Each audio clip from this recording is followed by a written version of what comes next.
आहे ते साधी टिकली सुद्धा भारताच्या हातीमध्ये डागू शकलेले नाहीत। मिसाईल आणि हे तर खूप लांब राहिलं, परंतु साधी टिकली सुद्धा ते वाजू शकलेले नाहीत।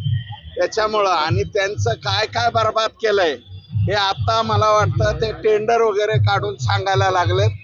अन्यथा आतापर्यंत त्या देशाचा पंतप्रधान नवाज शरीफ स्वतःच्या देशाच्या संसदेमध्ये खोटा बोलतो ते सुद्धा या ठिकाणी उघड झालेलं आहे।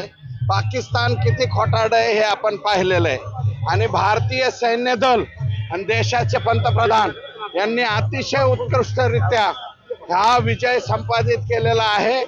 पाकिस्तानला चांगले अद्दल घडवलेले आहे।